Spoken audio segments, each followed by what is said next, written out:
It's almost race day. It's one of our favorite weeks of the year.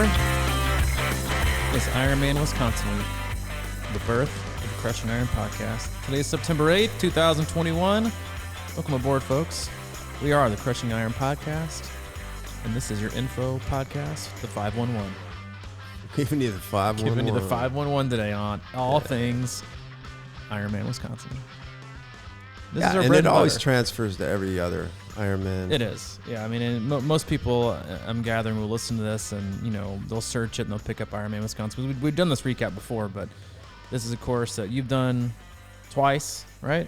I've done once. 3 times. You've done 3 times, yeah. And it is I've spectated it twice. It is one of our bread and butters, and it's where this podcast pretty much originated. At least the journey to Ironman Wisconsin. So it is a race we hold dear and close to our hearts. Even though it's just like our 12-hour drive for me today. Listen, I clocked it yesterday just because I was curious, and it clocks in just under 12. But with the way you drive, I'm looking at it like, yeah, that's at least a 10, 15, 10, 20 drive. If I wanted to make it, I can make it in 10, 15, 10, 20. But you got a dog in tow usually, which you have to do a drop off, which causes extra time. And you tend to be a 10 and 2 driver on the steering wheel, and you make stops. So I know these things. If you and I were making stop it, and smell the roses at the truck stops. It is not a scenic drive. I know that for sure. I know. I've already, it's 12 hours, but I've already made it 2 days. So listen, there is nothing wrong with splitting up. It's all about how you're going to feel when you get back, right? And that's for you, and we've done this before. Like September is a very, very busy month for everybody, but especially for yourself. You're traveling up for Ironman Wisconsin. We've got 20 plus athletes racing it, and then you're making the return trip fairly quick, and then you're racing Ironman Wisconsin. So it's a very, very busy month. So you have to look ahead. You got to make smart decisions and split the drive up if you need to split the drive up, because it's not about how quickly it gets there. It's about how you feel when you get back. It's about how little I slow down. That's my motto, but yours is definitely a little you slow down. And hopefully don't slow down too much. It is another beautiful day, well, overcast, but still a beautiful day here in Chattanooga, Tennessee. We appreciate you tuning in. If it's your first time, welcome. We know we have a lot of options in the triathlon podcast universe and just podcasts in general, so we appreciate you giving us your time. We cover it all. We cover swim, bike, run, specific podcasts. We cover we'll do race recaps. We'll do race previews like we will today. Sometimes Mike and I will hop into the Facebook group, which is Crushing Iron Group. You can search that, answer one simple question, we'll let you right in. We'll have the occasional guest, but for the most part, Mike and I just sit back, relax, have an open, honest discussion about what we're going through, what our athletes are going through, kind of the vibe of the comments that we get in Training Peaks. We work with a very wide range of athletes from all over the globe. So typically the pulse from what they're kind of giving and what we're giving ourselves is, we might be the host of the podcast, but we're both coaches and we're still both athletes. We're still trying to figure it out. So generally what we have is, you can say, and hopefully you can consume, is just something that's applicable to your own life, to your own training, and everything in between. Don't make it just exactly what we say, kind of carve it out, make it your own, because it's your journey. It's your destination. We are just a quiet and helpful passenger along for the ride. Yeah. Yeah, please don't make it exactly what I say. Yeah.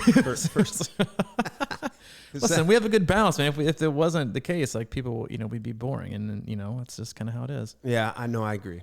And if you want to, with all the races we have coming up, I imagine that our Instagram will be quite lively. That's C26_triathlon with a lot of things coming up. Also, you can visit us at our website, C26triathlon.com. It's our one-stop shop for all things coaching, camps, and community. You can always click on the coaching tab, peruse our roster of coaches, see which one fits you the best if you're looking for help along the way, and just, somebody kind of go through coaching in life with you. It's always better to, they say if you want to go fast, go alone. If you want to go far, go together. Yeah. But I'm going to start coaches casts. Yeah? Yeah. One a week, rotate between our coaches, me and... Am I invited? You're going to be twice a week? Twice a week. Twice a week or so. Mondays, Thursdays? Yeah, Mondays, okay, Thursdays. Cool. 10 o'clock Eastern? Yeah. Sweet. I'll make sure I book that in. Coaches Cast, that's exciting. That'd be coming on the road. That's something to do to highlight the other coaches that we have, give you a taste of their. While we all generally have the same philosophy, we've all got our own little special spice and our own special flavor. You know, some people like regular coffee, some people like decaf, some people like sweetener, some people like to put butter in it, and so that's kind of the variety of. I gotta slow that down. Of coaches. Yeah, I don't check your cholesterol. We have, but today. We knew what we were going to do today before we even had to talk about it, and that's Ironman Wisconsin. It is coming up. It is this Sunday. They're also doing the 70.3 in the same day, and we figured, hey, you know what? It's kind of where our mind is, kind of where our heart is. It's a race that we both know and love very, very much. We know the course very well. We've had athletes have major success there. We've had beginners conquer the course for the first time, and we've both been there and done that. So we figured today we might give you a little taste. And again, like Mike said, even if you're not doing Ironman Wisconsin or never have plans, 80% of what we say is basically what you can apply to every long distance race in terms of how to pace, how to kind of approach the day in general. Yes, some of the logistics are specific to Ironman Wisconsin itself, but hopefully you can just take the general vibe and approach as you should to race day and apply it to no matter what. And I was thinking about this earlier in my run, because the Zoom call we're doing today for our athletes is, how to race your best Ironman. And I kept thinking that's only specific to, a very specific group of people that we work with. But an Ironman could be whatever your Ironman is, whatever your big, lofty goal is. It could be a sprint. It could be an Olympic. It could be, a marathon. It could be a 50K. It could be a 5 mile swim. Whatever your quote unquote Ironman is, whatever your big, lofty goal is you've been thinking of, this is still a great, the philosophy is pretty much the same, and the mindset's pretty much the same.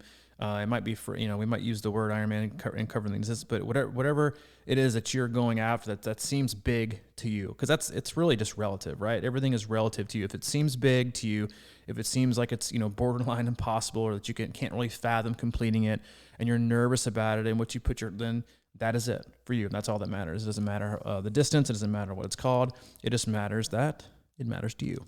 Mm-hmm. And if it matters to you, it matters to us. Yeah, and I got to say, from somebody who came from outside of the endurance sporting world, more of a team sport guy, that there are general principles within these endurance races that really apply to everything. So, and it took me a long time to kind of grasp that, because you think, wow, I'm gonna go out and do this sprint triathlon. I've never done anything like that or whatever.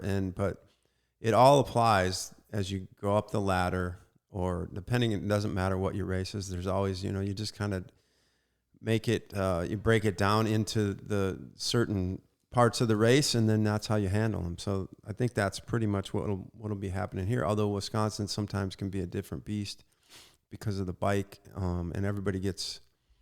That's really, I think, the signature is the bike course, and of course the climbing and everything like that. But one of the things with regard to that endurance sporting world that I've learned that is very important is that there is such a thing as in-race recovery, at least for me.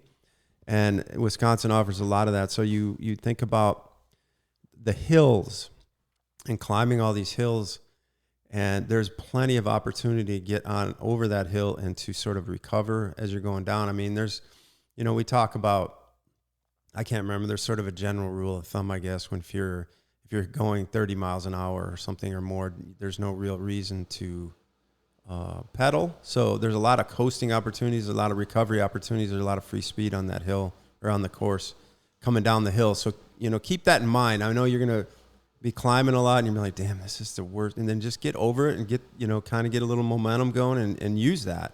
And you'll be surprised at how much time you can make up with it after a slow climb like that. I always tell athletes that are, no matter what, if they're asking about races, and listen, some races are famous for being hot, right? Some races are famous for having very fast swims. Some courses are famous for, pancake flat PR courses with lots of drafting, right, on the bike. I consider Wisconsin one of, if not the most fairest courses. The fairest course. Fairest of them all. Because it is a open water swim. But that can be very choppy if depending how the conditions are. Yes, it's probably going to be wetsuit legal, but still, it's still wide open water, and as big as that lake is, you never know what you're going to get. I've been there when it's been, pancake glass, like the year I swam it, and then 2 years ago when it had some very decent chop, which is the last time you did it. It's just very, very fair. The transitions aren't easy. They're not impossible. There's a lot going on with them, plenty of running. And then the bike course, like you said, it's about as fair as you're going to get. There's steep climbs or short climbs, tons of turns. The asphalt, you got good spots, you got bad spots, and then you got the run, right? And the run is it's no chump either, especially after you've gone through all that. So I can consider it a very, very, very fair course, which I always suggest this course to athletes who tend to be stronger athletes if they're trying to pick between, because this is a body blow, right, type of course. This is, like, in my opinion, even though the Louisville run I consider a lot easier in the swim, but the course reminds me very much of Louisville, whereas no like huge long climbs like a Lake Placid or a Tremblant or a St. George or a Coeur d'Alene. They're gonna just that you can like pace it. It's just body shot after body shot after body shot, and that's the thing about this course. And we'll start off with the swim here in a minute, but that's something I think going into a race like this that you have to mentally prepare for. Is I know I'm going to get punched a lot today. Mm-hmm. I'm not going to get knocked out. I'm not going to go down. But I'm gonna be willing and ready to take body shot after body shot after body shot all day long until hopefully mile 20. When after that point it's just like, let me make it through this last round and get home. You can definitely have a wonderful race on this course because it looks like right now the weather's going to be spectacular, absolutely gorgeous. So it does usually have pretty awesome weather, but outside of that, you never know what you're going to get. And for me, that starts out with the swim. I remember the first time I did it with you. I remember walking up on top of the terrace, and they just set the buoys out. And I remember looking out there and thinking, back then when I did it, it was one loop. Mm-hmm. And I remember thinking, holy shit, that's a long way. Yeah. like I had put in a lot of swimming visually. And like, listen, there's 112 miles, sounds like a long way in the bike. 26.2 miles seems like a long way in the run. But to me, I've never gone to a race and looked at the buoys, been like, doesn't look that bad. Yeah. It looks kind of short. It's always like, that's got to be long. Like there's no way. It just looks farther in the water for some reason. I remember standing on top of the terrace and looking out and thinking, dude, that's not 2.4. That seems like forever away. And, I'm a swimmer. And so you think, well, you shouldn't be. No, it seemed like a long way. Now it's down to 2 loops. Which I think they've done for various reasons. I think they've done it for the most part, obviously, because they're doing the 70.3 in the same day. But I also think it's to kind of keep your body condensed into one area. They don't have to have that many watercrafts and sport vehicles out there covering a wide range or a wide, I guess, square footage and distance in the water. But the biggest thing for me in that swim is it's more likely to be wetsuit legal. And this is the case for all Ironman swims, is freaking relax. Like, people get so amped up in the swim that I'm not going to tell you right now they ruin their race, and this goes for experienced swimmers and novice swimmers. People get so out of breath before you get in the water, right? You're in your wetsuit. You're going to be in your wetsuit for a long period of time. The benefit, however, of this race, like to look at the weather, it's been like in the 50s for race morning. The swim starts at 6:45. Is being in your wetsuit isn't going to be that bad because it's going to be cool. It's probably going to keep what's going to be keeping you warm that morning. So that's not really that bad, but still, don't put your wetsuit on to the last minute, because to me, the biggest thing about putting it on too early is big, deep breaths. Because as soon as you put your wetsuit on, it's like, I'm in a straight jacket. Like, it's just hard to get big, deep breaths. And to me, that kind of sets the pace and the tone for your swim. If you're in hurried breaths, that's how you're going to swim. If you're in deep, relaxed breaths and you're just super chill, you're going to start out super chill. And I think that is the biggest focus I would take for every athlete that's hopping in. Again, whether you're a novice swimmer who's just kind of trying to make it through, or you consider yourself a speedy swimmer. I've never set out in a 70.3 or a full and said, I'm going to really get after this swim. I say, I'm going to swim this about as easy as I can possibly swim it, because you hope that you've trained enough to where you're easy is still fairly fast. But the biggest thing is I want to feel the water. I want to get out of the water thinking, yes, I swam, but I don't feel like I swam. Mm-hmm. Yeah, and that thing about the wetsuit, man, because a lot of people, please try and get down there on Friday or Saturday and get in the wetsuit and swim in it, because a lot of people probably haven't been in a wetsuit in 3 years. You know what I mean? Yes, who knows how your body is shaped since then or whatever, how it's going to feel.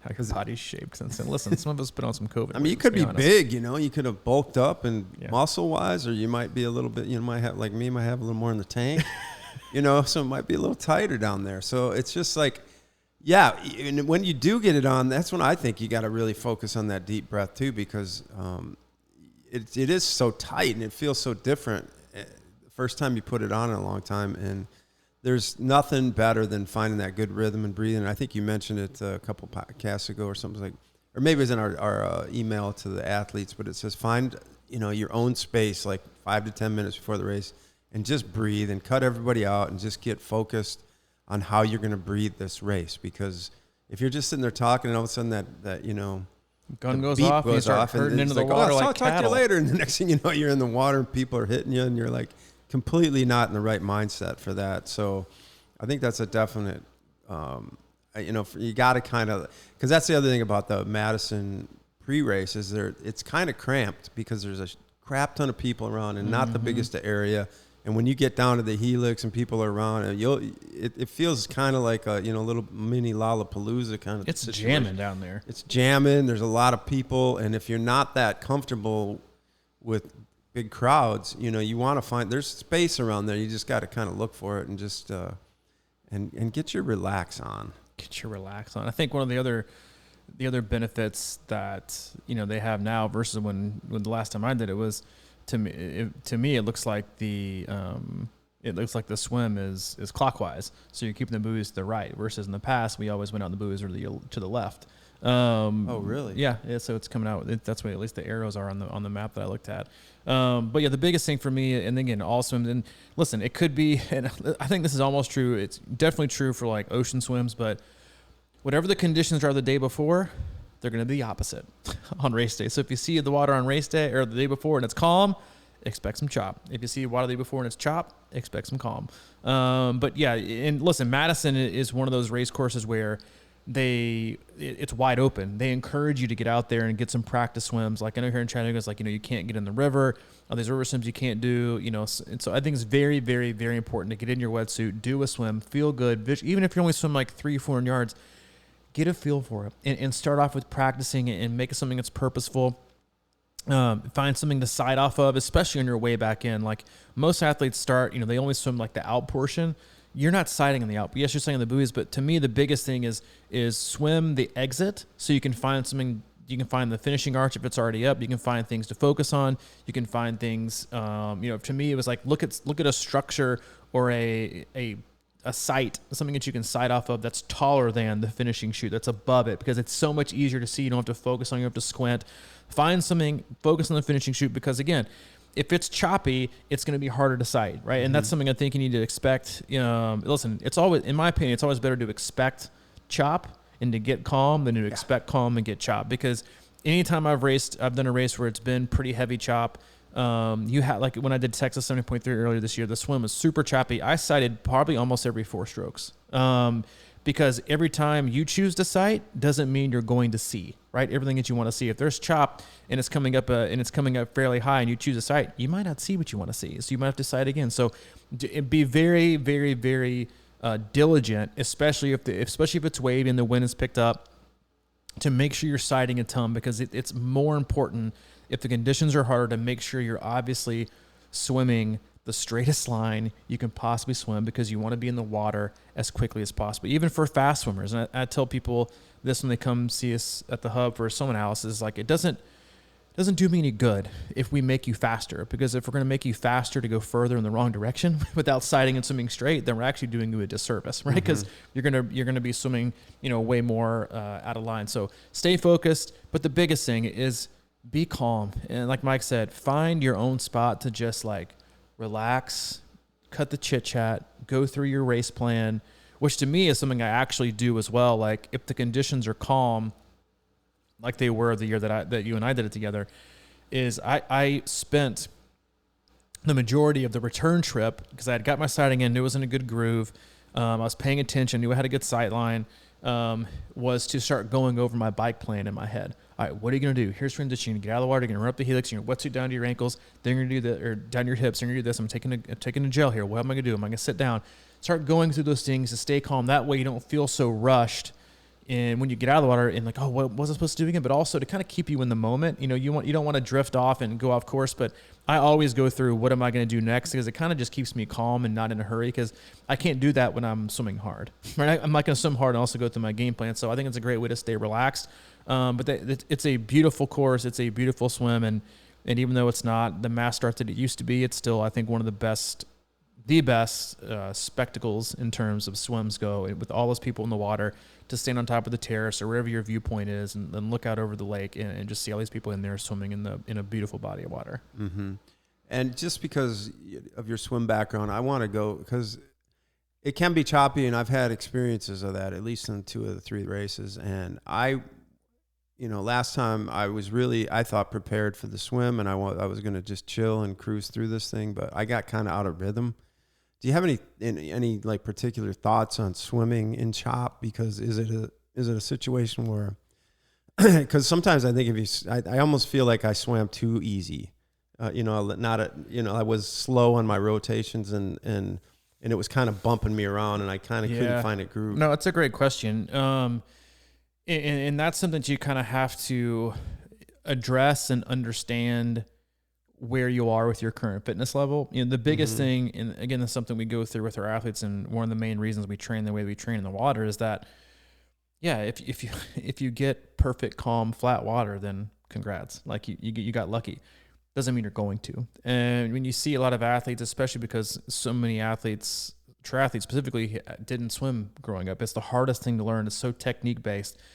People can be very uncomfortable in the water, that they swim very calmly and carefully, and relaxed, and their arm motion is very slow. And then you dump them in a body of water that's unforgiving with chop that could push you a certain direction, and they don't have a different gear to move through it, right? So I used this analogy last week to an athlete who's doing probably a rougher water swim, and I said, listen, we don't want you to be the 6 foot tall, 120-pound high schooler that we just toss into the Rage Against the Machine mosh pit, because you're going to get crushed, right? You're going to get absolutely destroyed. You're going to be bounced around and thrown around. The next thing you're going to be tossed in the mosh pit with bumps and bruises. We want you to go in there short, stout, and ready, right? And ready to be, not to, obviously fight, but to be like, you want to be able to withstand the punches. You want to be able to withstand like all the motion that's going around you, and keep your balance and just keep your wits about you. That's open water swimming. And when you have athletes that swim in a very controlled environment all the time, that's very, smooth and silky and calm, and like we have splash guards in this pool room because we want people to splash. We don't want them to swim calmly. You need to be forceful. Having said that, you also have to be very, very, very aware of your breathing when you do that. You have to you have to swim with some, like, it's a strength sport. Open water swimming is, yes, it's an aerobic and it's a fitness thing, but it's a strength sport. You have to be strong. And if you you have to swim against the chop. You can't swim and let the chop dictate what you're doing. And I think that's the position a lot of athletes take when they see the water. They immediately get on the defensive. I just think I'm going to make it through. And you can't, because it's going to have its way with you. It's going to make you swim more. It's going to take out more. You have to be purposeful. You have to be strong. Everything about, all right, I need to look at this water and get as much of it and be strong with it. And this is a thing that like so many athletes think about. They just think about moving their arms within the water. They don't think about swimming forcefully and grabbing water to get to where you want to go. Like one of the recent examples I've been giving in the endless pool is like, all right, if I asked you to stand here in the back and then I want you to get to the front and I fill this entire pool with sand, right? How would you get to the front? Would you take these very short, light, calm strokes, or would you reach your arms out as far as you can go and grab as much sand as you possibly can to pull it behind you? You would grab as much sand as possible. You wouldn't try to scoop with T-Rex arms with your fingernails painted. You would scoop with like big excavator, biceps, arms. Like you have to work hard to do that, but you also don't want to elevate your heart rate that much. So it's just where you have to kind of know what you have and the skills that you have, but you can't go into any race or have any mentality of, well, I don't know how I'm going to make it through. You have to be like, all right, I need to be a little more assertive and probably a little more, just be stronger with what you do and just be offensive with it. You can't be, listen, You can't be defensive and you can't be complacent when the water is rough. Again, if you get calm water, then awesome. Like, you're going to have a great swim. If you don't, be ready to be strong and be purposeful. I guess is the biggest phrase I would say is be purposeful with what you do. Don't just swim a 2.4 within water. Know your conditions and adapt to them. All right. Did I answer your question? Yeah. T1. I think exciting T1. Exciting T1. You get out, and the one thing I'm hoping is that, you know, the race didn't happen last year. It's been 2 years. I just hope that the city, you know, the locals are still in spectator mode, you know, and still ready, or maybe doubly anxious to get out there. And hopefully it's going to be a big crowd, because normally when you get out of the water, and I say this about Madison all the time, is like, you know, it is a fair course. It is a tough course on a lot of levels. And the fact that there's a lot of spectators really helps me.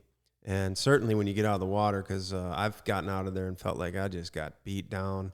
And then you get up and you sort of like run out of the water, and there's a big line of people all the way up the Helix cheering and slapping you on the back and playing drums and the whole 9 yards. It just gives you a nice boost. But you want to be careful going up it, because you're going up a hill right out of water, you know, so you don't want to like crank it up too hard, but just use it steady. Use it to get loose. Don't use it to break any speed records, because it is a sight to behold. It really is. Like, I remember coming up out of the water.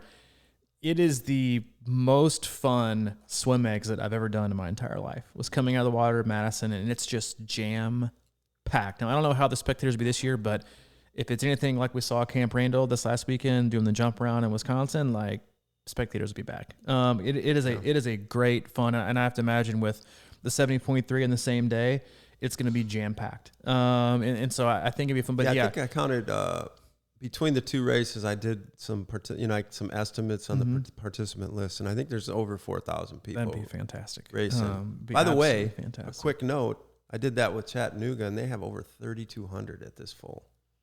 That didn't surprise me. Yeah. On the list of participants. Yeah, well, I'm on that list, so make it 3,199. Okay. But no, it is a easy swim exit in T1 to get really amped up to do. I will say, in kind of if it is going to be cool on the bike, a little trick of the trade that we use here at C26 is take some plastic grocery bags, and take 3 or 4 of them, shape them in, take one and then shove the other 2 or 3 inside the plastic bag.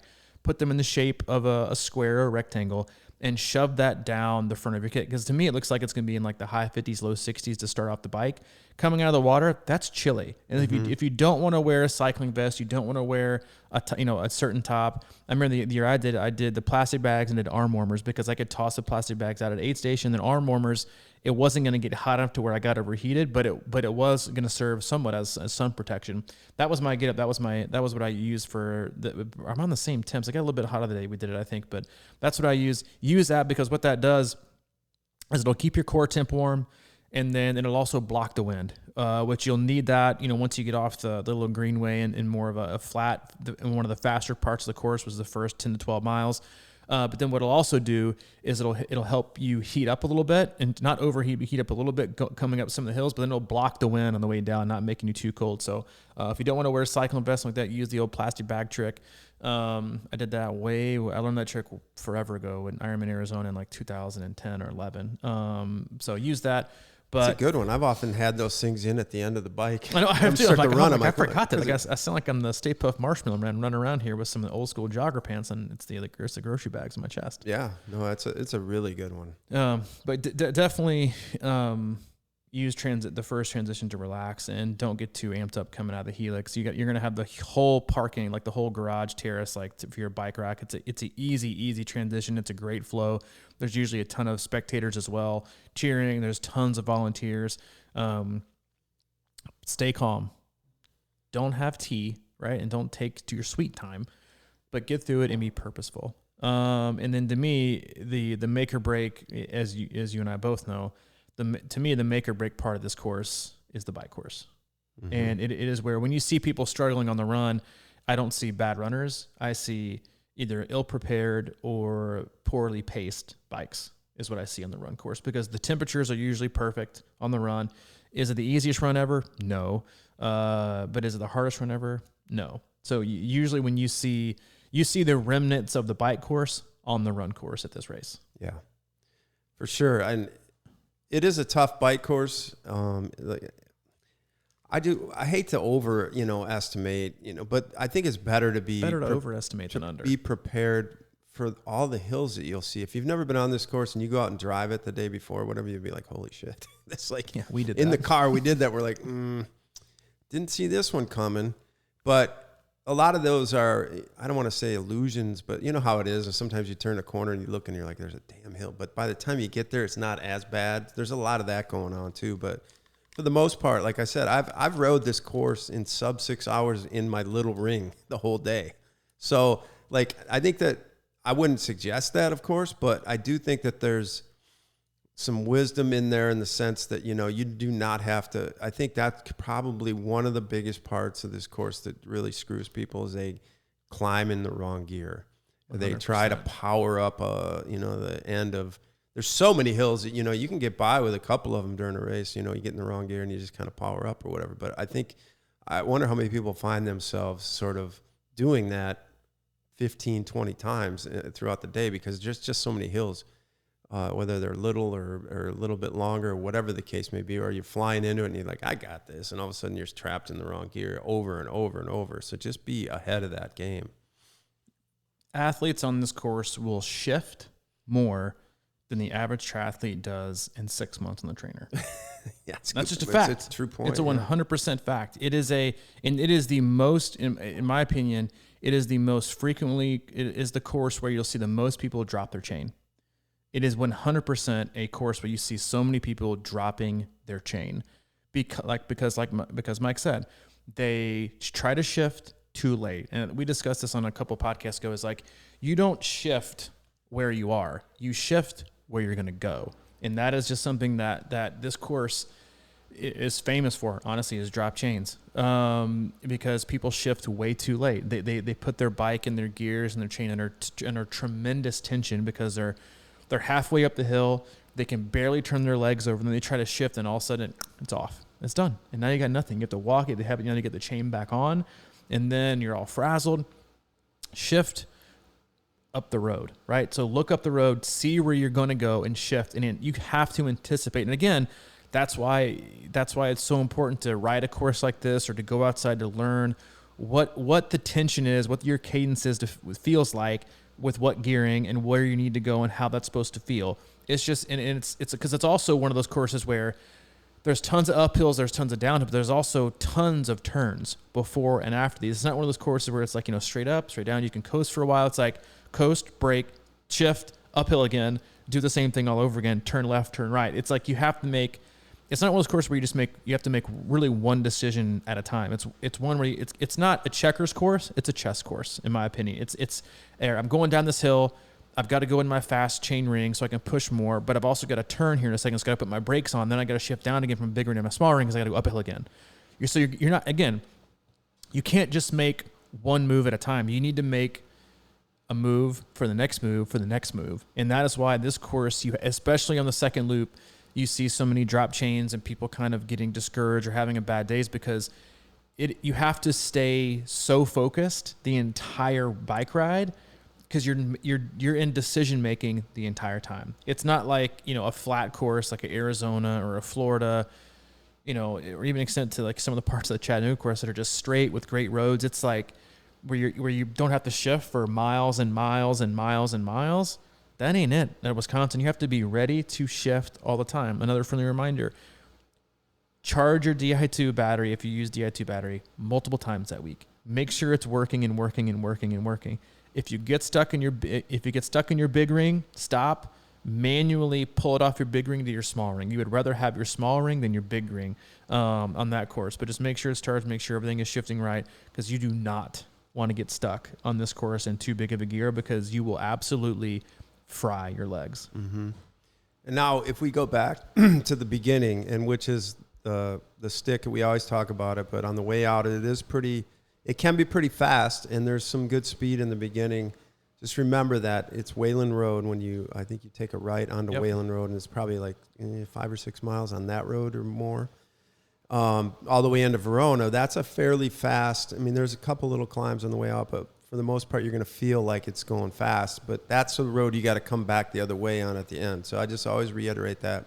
Then once you get in Verona, so like I feel like in some ways you can kind of loosen things up on that road and kind of get going. And I wouldn't like just hammer it, but I think you can kind of get warmed up and get some decent speed out there on that first 14 miles to the stick. And then once you get in Verona, though, that's when you need to pull back and recheck yourself, because the minute you go past, like, what is it, Rocket Bikes? Yep. And take that left, that's when the loop starts. And that's when you get down to business. The first right that you take and go on this, like, kind of beat up little road, you climb, and then you fly down a hill, and it's rough road, and then you got to climb at the end.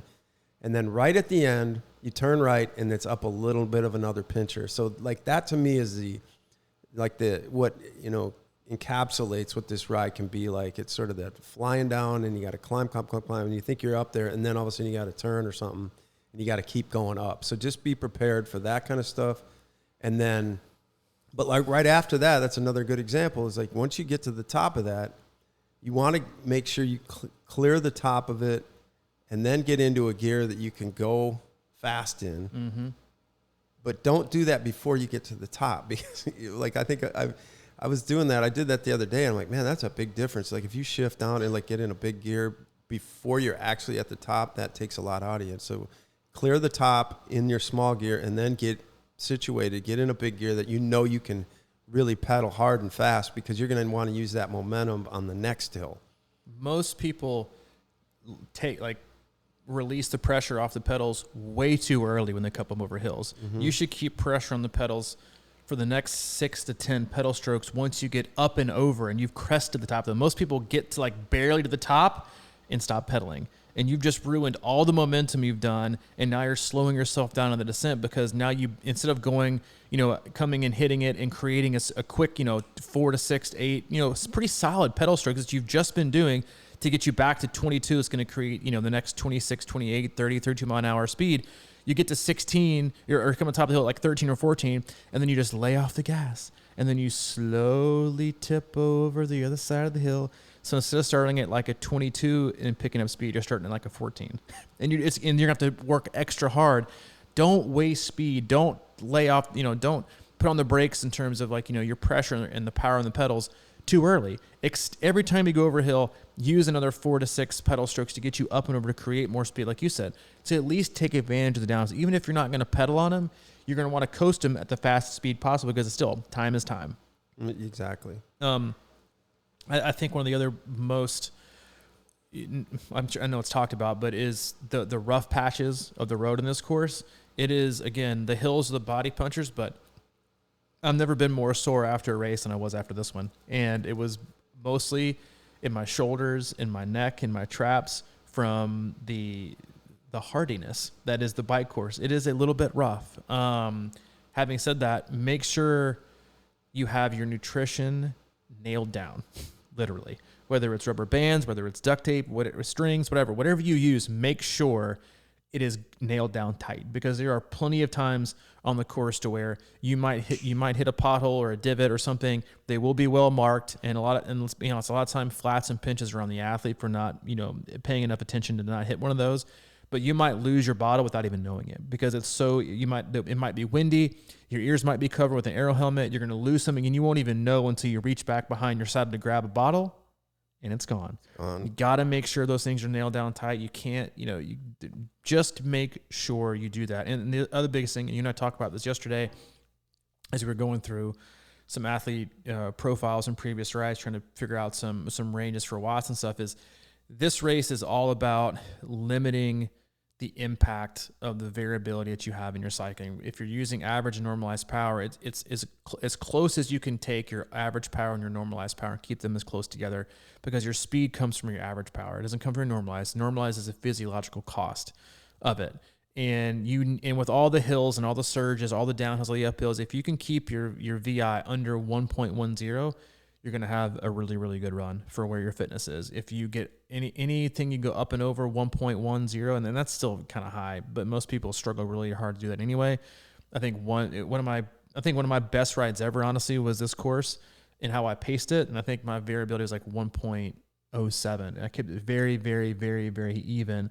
Ended up having a pretty good run that day. I felt like you got to make sure you don't surge on the hills, and then you don't just take it totally off the pedal on the downhills, because it's still gonna eat you up. It's the hills are gonna eat at you. They're all day, and if there's ever a course to just totally disregard miles per hour on your Garmin, on your GPS unit, or whatever watch it is this one.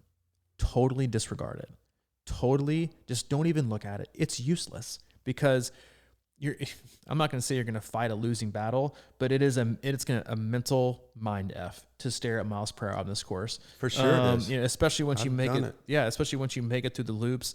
The time's going to be what it's going to be. It's all going to be about pacing. It's all going to be about, I want to leave the least amount of my energy and my strength and my willpower, my resiliency, the least amount I can leave it on the bike course, the better, because I can save it for the run. And that's the mentality you have to have with this bike course is, listen, I'm going to keep my gloves over my face the entire bike ride. If you want to take body shots, take body shots. I'm fine with them. I've done the work. That's totally fine. What I'm not going to do is get to where at mile 80, 85, 90, I'd have to drop my hands and you knock me out. I'm willing to take the body shots, but I'm not willing to take the uppercut. And if you can make it to mile 80, 85, 90 to where it starts to smooth out just a little bit, good for you. But then again, that's another reason why, especially with this course, is to not look at miles per hour, because let's say you get off the stick, or you get off the lollipop and you're heading back into town and you've looked at the profile and you're like, oh, it's, basically downhill, it's smooth roads, it's whatever. You've got not the greatest road still. You could have a headwind, which I know that we had the year that you and I did it together. And then you also have the part on the bike path, which is just not fast. It's flat. It's just not fast, right? To me, it's the equivalent of looking at a trail race map and seeing downhills and assuming you're gonna be able to go fast, and you get to the course and you're like, but it's like all rocks and roots and stuff where you can't pick up speed. You just have to make it through unhurt, right? So it's not a place where you can pick up speed. It's where you can just kind of like gather yourself. Don't expect to like blow the doors off and go from, 18 miles an hour to, 18.6. If you can hold tight at 18, win, right? It's because it's about getting your run legs underneath you, hydrating. Don't use those last 20, 30 miles to gain more speed. Use it to prepare for the run. Don't just think I'm going to gain more speed because it's flat and see a huge bump in your miles per hour, because again, you could very well have a headwind. Your legs are going to be a little bit tired, and then you have that part and with the bike path where we have to slow down going back into town. It's just not that fast. Mm-hmm. I like what you said about your shoulders and your neck, all that because those are the blows that you'll get. And I think you have to almost be mentally prepared for some of that road stuff. And you could be on sort of a false flat and flatter situation, but the wind's in your face, the roads are a little jacked up, and you kind of look at your miles per hour and it's like 14.2, and you're like, man, I should be going a lot, so, but I think what happens is, I noticed, because I rode this course a couple times this summer, is like, if you're a big time aero rider, you don't spend quite as much time in aero on this course as you might like. And I think that you're up in your horns, and so maybe you're not used to the pounding on your wrists, and like my wrists were getting kind of sore at the end of the second loop, and and then if you got to shift manually, that kind of turns into, so just be able to be prepared for that and just suck it up and get through it, because once you get off the bike, then you got your run. But it's more about saving your legs than your wrists and things like that, because it's going to probably be a little pain in the ass, to be honest. 100%. And it's just something you got to, again, this is one of those courses where, in my opinion, it's not like this every race, but locals have an edge. Oh yeah. Like, it's just, if you've ridden this course 3 to 4 to 5 times, like if you're hardy, right? Like, this is one of those races where if you look at, either, again, like, you're not trying to judge by body type, but you can look at people and think, this is a good course for them. Strong. Like, you look ready to be able to, you have a nice solid frame. You can take this course. You've probably done it a few times. Like, if you know this course, you know how to pace it, the rhythm, because it's one of those courses that's hard to find a flow of it. It's just hard. And if you look up, and that's why it's one of those courses where the locals just have a huge edge, because they can ride the course over and over and over. They could shift in their sleep. And for a person who hasn't ridden the course, who isn't familiar with the roads, who doesn't know how to, how it's going to take it out of them, like, that's, you're going to probably lose a little bit of time than you probably thought on this. It's not, again, going back to my trail running analogy, when you look at like a course map, like, when we've run like the top of Lookout Mountain, like, but the rest is downhill. Well, depending on what route you take, you're not going to gain time because it's just hard on your body. And you have to careful where you step, careful where careful turns, hairpin turns, rocks, roots, they're jagged. You can't run hard down the hill. And this is just one of those courses where it's just a lot of decision making, and you have to just take what the day gives you. And I think while having expectations is fine, is much more of a detriment on a day like this. It's about sticking to your plan that hopefully has nothing to do with the miles per hour. It's everything to do with your effort level, and whatever the output ends up being from a miles per hour standpoint, it'll be what it'll be. Do it on power, do it on heart rate, do it on RP, but you want to get off this bike thinking, all right, I took a couple body shots, but I can run this. Yeah. And like I always say, it's just not a great course to score on. That's right. Even though you look at the top age groupers or the pros, even, they're not tearing this course up. No. It's just too many turns and too many, like you're saying, decisions, and it's just not put it down and just jam on it all the time. But now that we've scared everybody enough about that course, it's called my respect. Favorite bike course. My favorite bike ride, actually. I've been up there a couple times this summer, and as difficult as it can be, it is beautiful for me. And there's some really cool sections, and back through these not neighborhoods, but like farmlands, and these kind of twisty turny roads, and there's some really, really fun sections. And I actually love riding that course, even though it can be difficult. But let me say this about the bike course. A lot of changes and things. You keep your mind occupied. It's not just boring and flat. And I'll say this, and we'll move on to the run.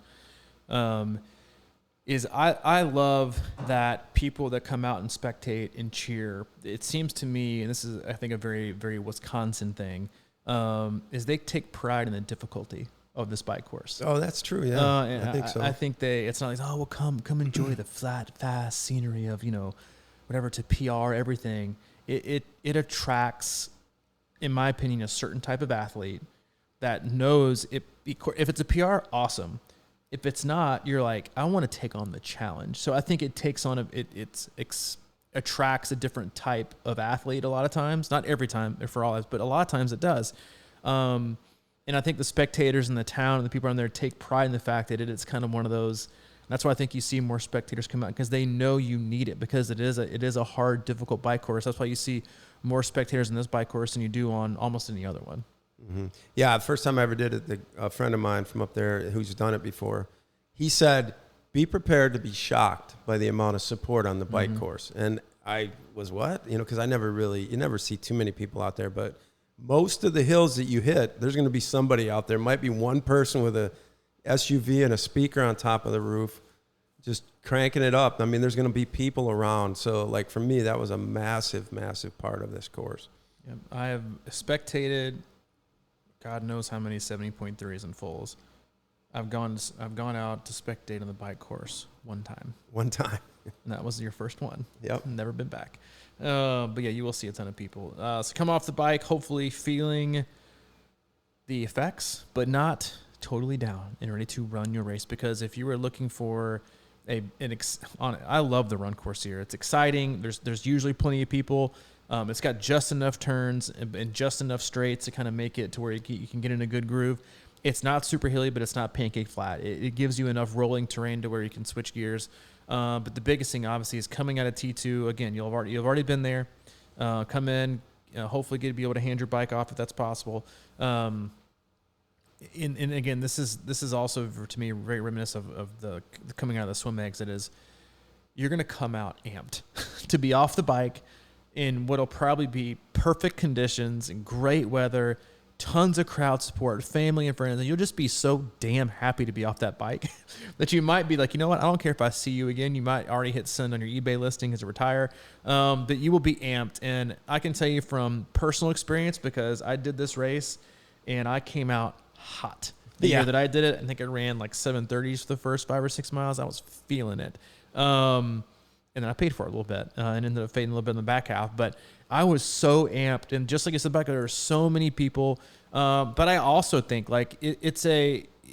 all courses are like this, but this is a concrete run course. It is not on a lot of asphalt. It is it is a concrete.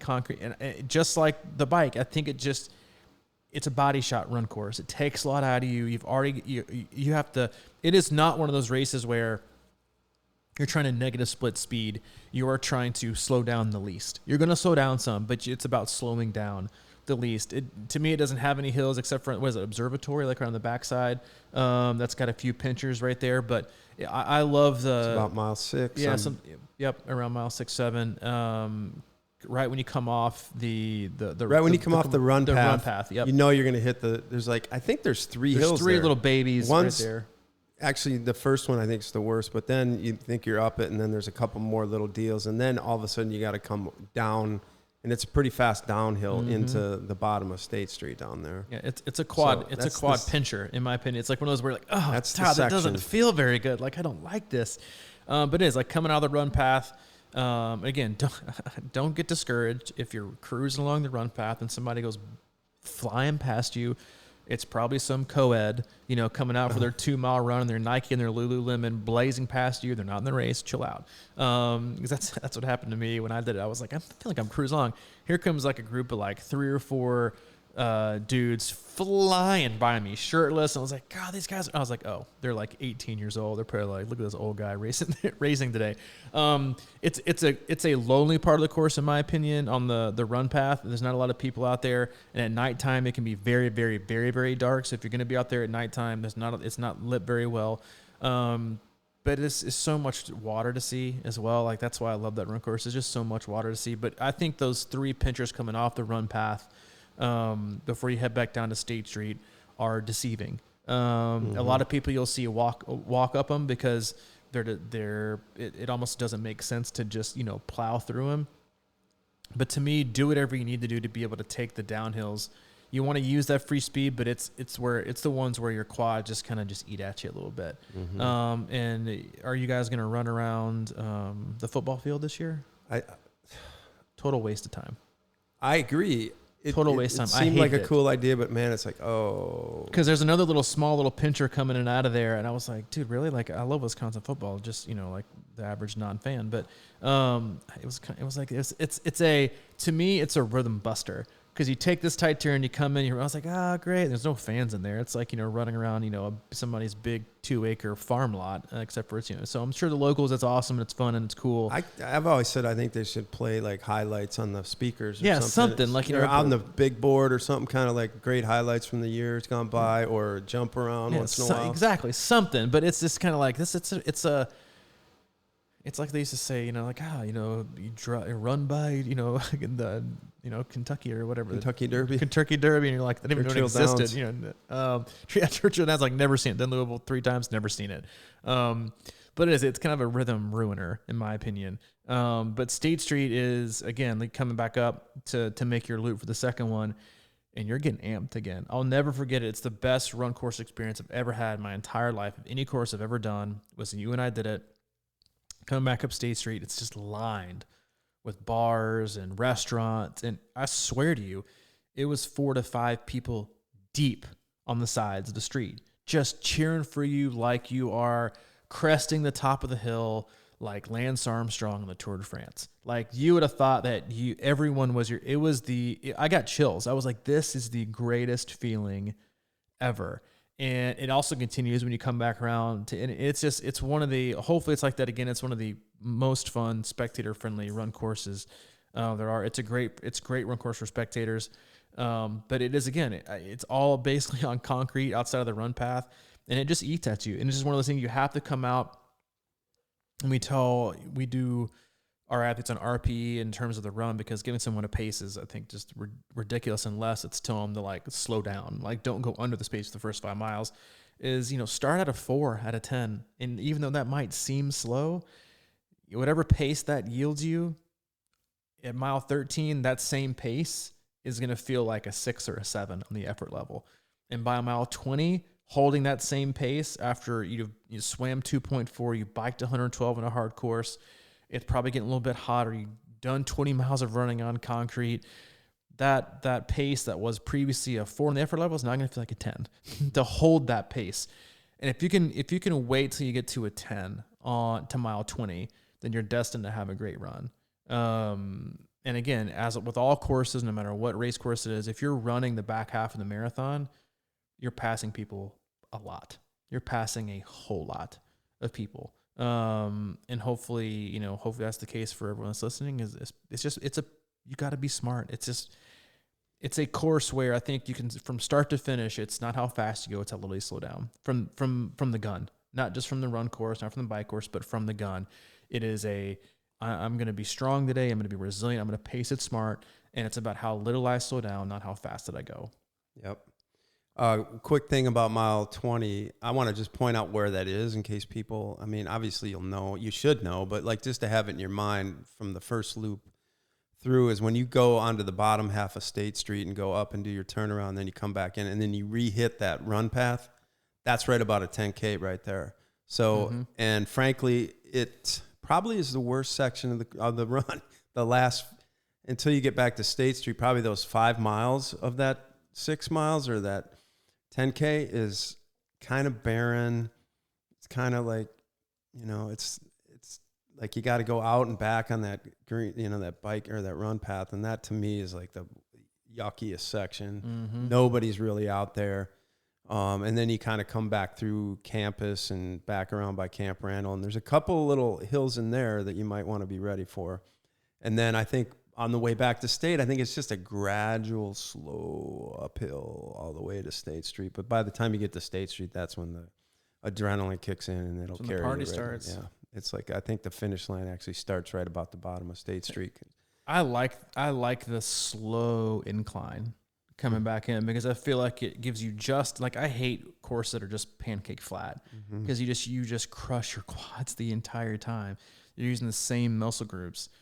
Same thing where I like courses where you're not in air the entire time. Like you can sit up some, your high cadence, low cadence, big gear, pushing it hard, coasting some, turning.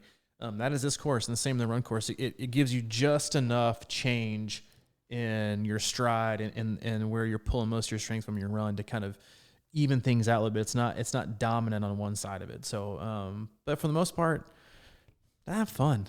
Go out there, and enjoy the day. I know. Listen, we're the realists. Okay, we're realists. And listen, it's better to over prepare you on how the day is going to be or could be, than to be like, oh, it's a piece of cake. It's just this. And listen, you have to take the race seriously, or the race will take you seriously. And that's what I think is, other courses aren't like this. But you don't come for us. Come to us for the fluff. You come to us for the facts. And today it was a fact cast. It was just one of those where you got to listen. That's why I love it. It's a fair course. It's just a fair course. You can't cheat it. And that's one of those. It's one of those races where you can't cheat it. You can't coast down on a current swim.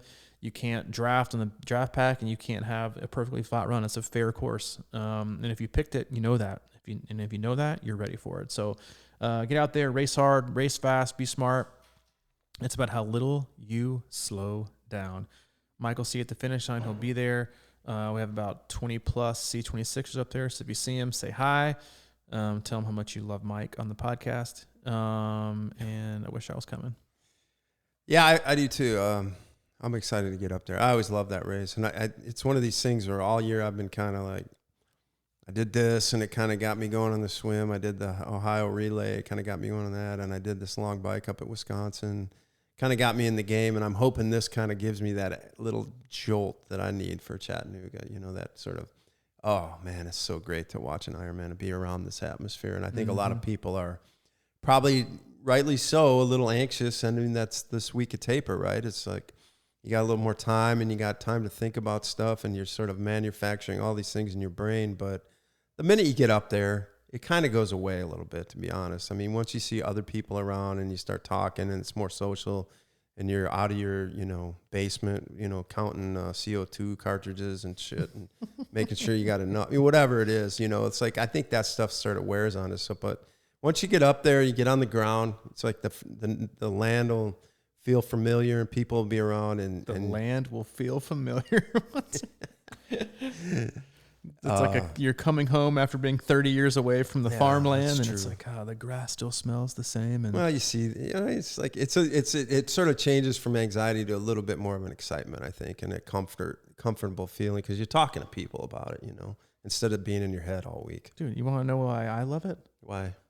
It's hoodie weather, baby. Oh yeah, it is. It is hoodie weather, and if you want to, the most peaceful place for me on this planet is in a hoodie by the water. And that is what Madison, Wisconsin is in September. It is hoodie weather by the water, and it feels like fall. They got the farmers market rocking out. I think it's the first week of the farmers market, or first or second.